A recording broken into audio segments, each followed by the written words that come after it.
Hey guys, Wolvie here and welcome back to the channel. As always, the usual disclaimer, any opinion here is mine and mine alone. Now this is part 7 of the secret bell. So in part 6 it is filmed, but I've yet to post it. I actually started with getting the platform ready to go. Now I kind of left off at this particular part where with a cooler for a purpose intentionally, so that way you guys get to see me like doing an air cooler for a build as opposed to the how do I want to say this, an AIO from the last time. So that's down there. You can probably tell I am sounding better since part 6. So I have been resting, taking medicine, that sort of thing. So I am getting better. So I'm hoping that, you know, the coughing doesn't show up in this video. Like I said, in part 6, I was quite under the weather, but I've been taking medicine since, so it's like, bear with me. So what I'm going to be doing here in part 7 is I'm going to be finishing up the platform like preparation, and then between part 6 and this one is that I actually had to do like separating this, separating that.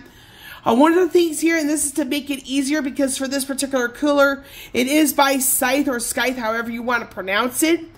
This is the Big Shuriken 3 Revision B. This is the fan it comes with. It is a slimmer in sense of like the width, because I can pitch it easily as opposed to like some of the other coolers out there, regardless if it's AIO or air cooler. And now this is the heat sink the cooler comes with. Now I actually, and the reason why I separated the this from this, because here, this is where you get to see these screws for the heat sink part of the cooler. And it's going to be a lot more difficult if you had the fan on top of it. So one of the things one really needs to do here is to separate the fan from the air cooler heat sink, so that way you guys get to see these screws a little easier. Now I'm not going to pull this right away, this little plastic here. The only reason why I'm not going to pull this right away is because I want to make sure I get the thermal paste on here. And it is going to be this brand right here. This is Arctic MX4 thermal compound. Some people refer to it as thermal paste, thermal grease, thermal compound. It's the same thing.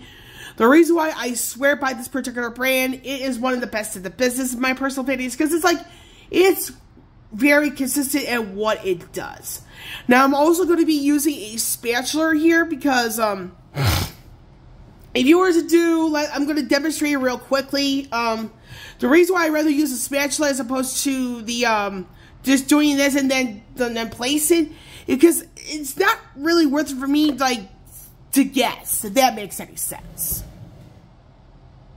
So by me using a spatula to do this, it gives me that peace of mind, and many, or at the most, some at the least, would be, it's like, you throw out that element of surprise. Now, I do have here, you may not be seeing it too well in the back, but I have a metallic bowl, and this is where I have stored, let me see here, all 4 of the fans that tie, all 4 of the screws that tie the fan here, the fan to the heatsink. So I have this here so that way I don't lose it. For anybody doing a computer build at all, you should have a metallic bowl, whether it be like this or something else, so that way you guys get to keep track of screws, all that of screws and screwdriver bits. And it keeps things cleaner and more organized, in my personal opinion. So, without any further delay, I will reveal here that between parts 7 and 8 is I'm going to be doing some basic wiring, putting the motherboard into the chassis, and the chassis, to reiterate, it is the Asus TUF Gaming GT301. It's a compact case, and that's pretty much all there is to it for the time being. So we're just gonna jump straight in anyway. And the ideal place to put Thermal paste, if your CPU is a Ryzen, like, let's just say, the 5000 series and earlier, like 4000, 3000, 2000, 1000, one of the most ideal places to put the thermal paste, like, dot, whether it be like a P or like a really thin line like this, is near the letter Z.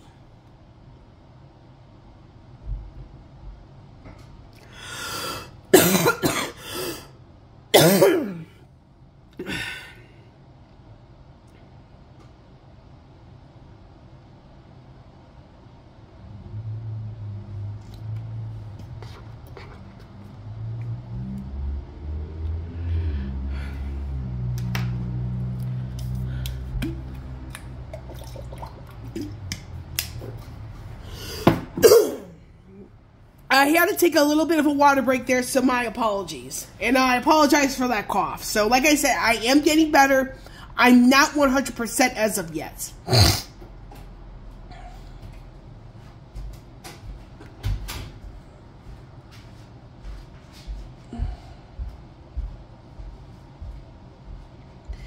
And to reiterate on the CPU, it is the AMD Ryzen 7 5700X.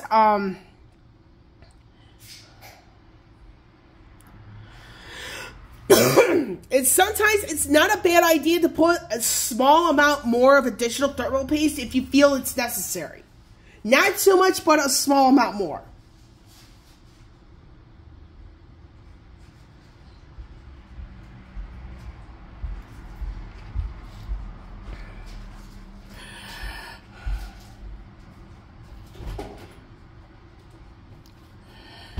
And the thing is, I do want to keep in mind here with this particular processor, there are some AMD processors where it's like you can get away with like certain ones with certain types of coolers.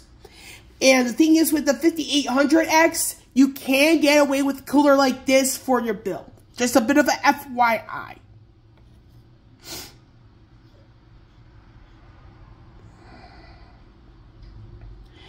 And I do want to point out here, in addition, is that with the Scythe cooler, that does not come with pre-applied thermal paste. So when it comes to coolers that do not have the means to have the pre-applied thermal paste, you're going to have to put it on yourself.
Okay, I'm just double checking my work here. Now I may get myself a little bit of rubbing alcohol to get rid of some of the excess, so that way this looks a little bit cleaner.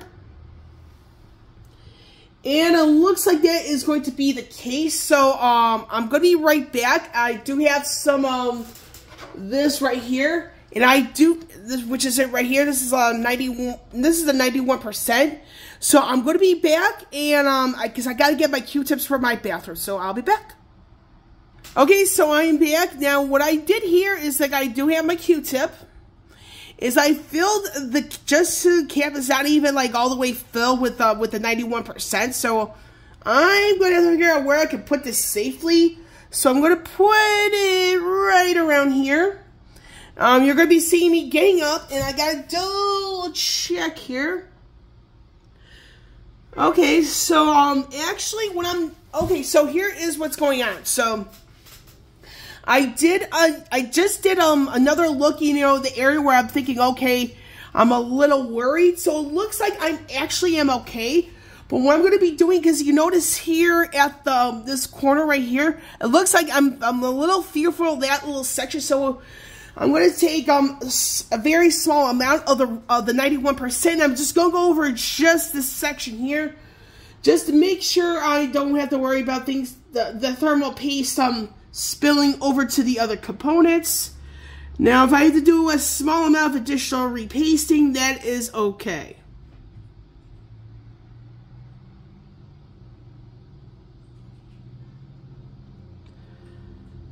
Okay.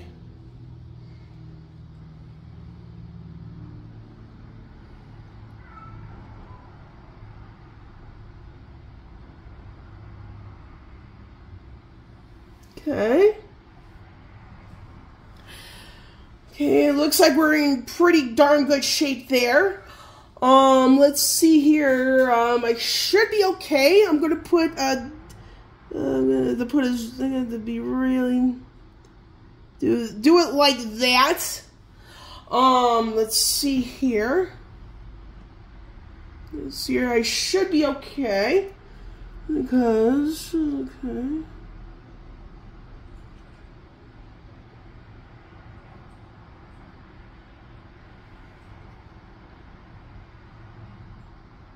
Okay, so we're in really, really good shape there. I'm going to close this off because now it looks a lot better now in my opinion, because like I said, this section right over here looks like it's a little bit too much. There's not much I can really do in that area now that I have to really time to look at it.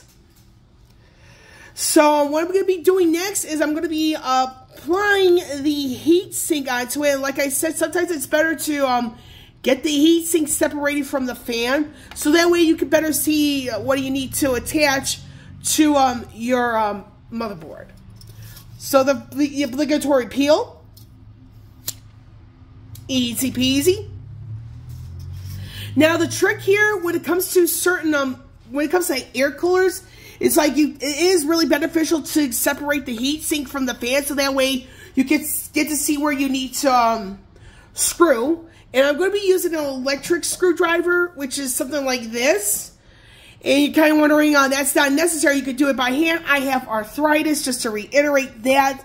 And even if, for those who don't have arthritis, this does cut down on some time. And that, in my personal opinion, is a lot more important. So, and then once I get this on there, I'm going to be attaching this next. And then I have to figure out, you're going to see me, you know, try to figure out, okay, how do I do this to make sure the cable that the fan comes with, which is right here, is as out of sight, out of mind as possible. So I'm going to be trying to do some planning here before I attach the fan to the heat sink. And just for the record, it is a lot thinner than like some of the other ones. And it's something, it's really good, especially if you have a compact case like the Asus Tough Gaming GT301.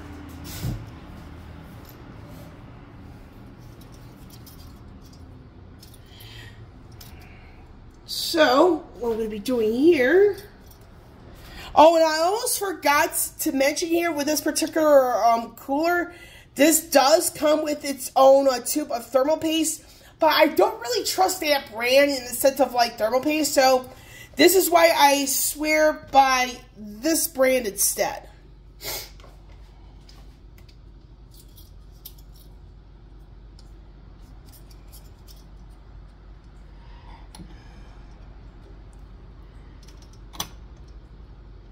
And there we go. Looks like it's a good fit. Now, what I'm going to be doing here, actually, you know what? Okay, good. Now, I'm going to be doing just, not go all the way in, but just a little bit sure it's set.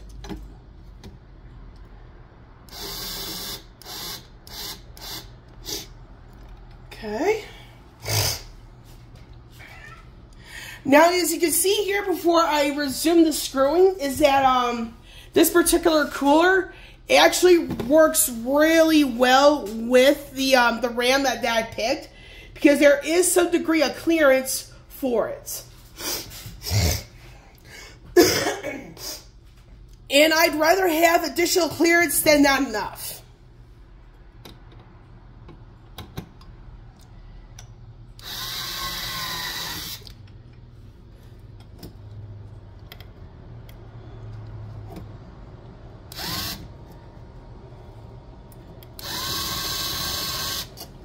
Okay.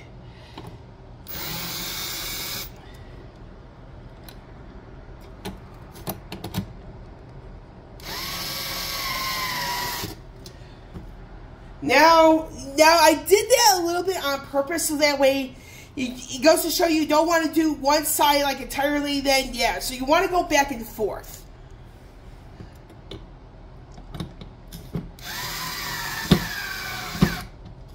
There we go. And there we go. We have here a nicely fit. And I'm going to do something real quick on this side just to... Okay, good. There we go. I'm going to do... There we go.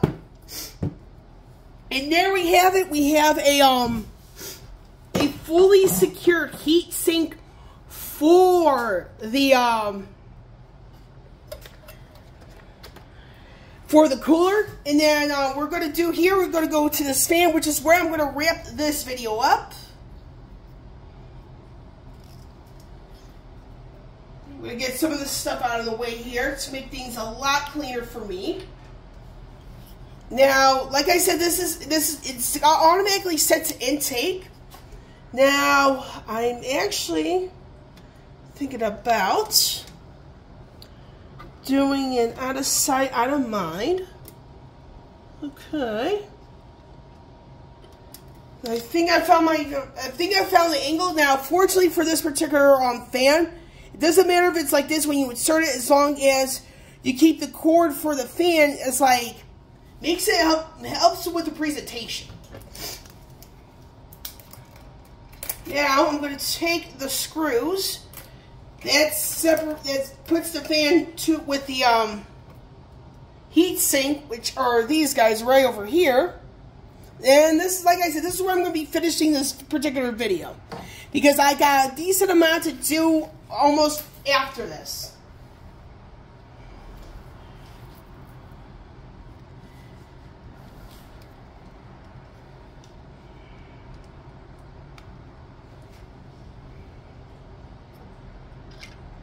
Okay, I'm going to need my headlamp on this one, so that way I know what I'm looking at.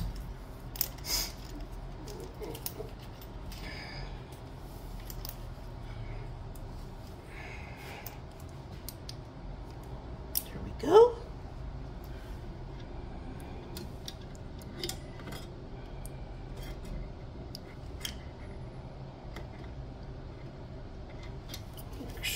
Okay, so we're going to do it.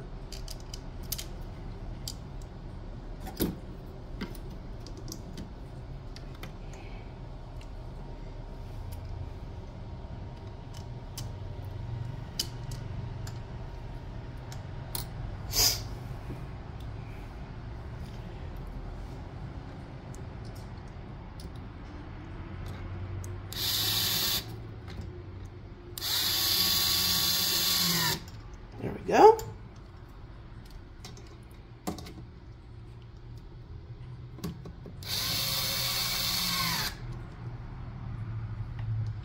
It's 2.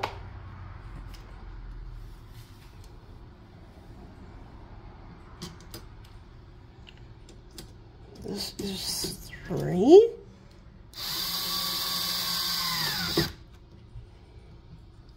And this is the last screw right here.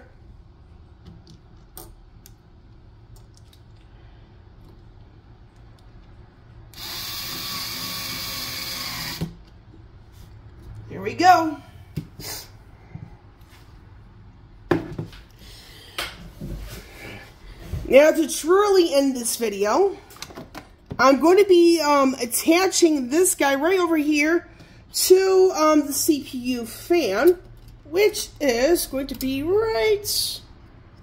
Make sure I get this correct. Let me get this in the focus. I'm going to do it like so. And I believe it is right over there. Now this is as out of sight, out of mind as I can. Now, like I noticed here that I actually separated the CPU from cable from the PSU from the rest. So that way it makes things a little easier for me to install when I get to that point. And I'm done with this video. So with Wolvie here, signing off. I will catch you all on the flip side.